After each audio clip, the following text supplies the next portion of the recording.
দুনিয়াটা কতই অদ্ভুত, তাই না? আপনি কখন কোথায় কিভাবে থাকবেন তা বলা মুশকিল। আর্জেন্টিনা গোলকিপার এমি মার্টিনেজের কথাই ধরুন। ৫ বছর আগে ইংল্যান্ডের সেকেন্ড ডিভিশনের ক্লাব রিডিংয়ের গোলকিপার ছিলেন। ঠিক ৫ বছর পরে আজ বিশ্বের সেরা গোলকিপারের তকমা তার নামের পাশে। উত্থান পতনের এই খেলায় মার্টিনেজ কোনোদিন ভেঙে পড়েননি। নিজের প্রতি আস্থা রেখেছেন সব সময়। যেখানেই সুযোগ পেয়েছেন সেখানেই নিজের সেরাটা দিয়েছেন। আর্সেনালের লেনো যখন ইনজুরিতে পড়ল, সুযোগ পেয়ে গেলেন আর্সেনালের গোলবারের নিচে। সুযোগ পেয়ে দলকে জেতালেন এফএ কাপ। সেখান থেকে আর পেছনে ফিরে তাকাতে হয়নি।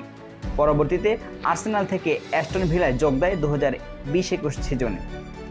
সেখান থেকে বিশ্বকে তাক লাগিয়ে দিচ্ছেন এই আর্জেন্টাইন গোলকিপার। ওই সিজনের শেষেই আর্জেন্টিনা শিরোপা কাটিয়ে জিতে নিল কোপা আমেরিকা। ঠিক পরের বছর মেসির কাঙ্ক্ষিত বিশ্বকাপ ট্রফি নিশ্চিত করেছেন নিজের বিশ্বস্ত হাত জোড়া দিয়ে। জাতীয় দলে অভিষেকের পর 41 ম্যাচের 30টি ম্যাচই কোনো গোল হজম করেননি এমি মার্টিনেজ। পরাজয়ের মুখ দেখেছেন কেবল দুবার। মজার ব্যাপার হলো, মার্টিনেজের হারের সংখ্যার চেয়ে ট্রফির সংখ্যা বেশি।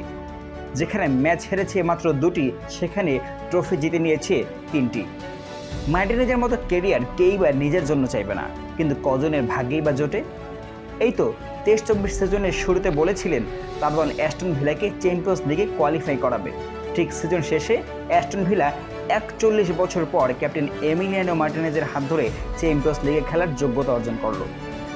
সময় যেন এখন মার্টিনেজেরই। মার্টিনেজ যেখানেই যায় সেখানেই ভালো কিছু হয়।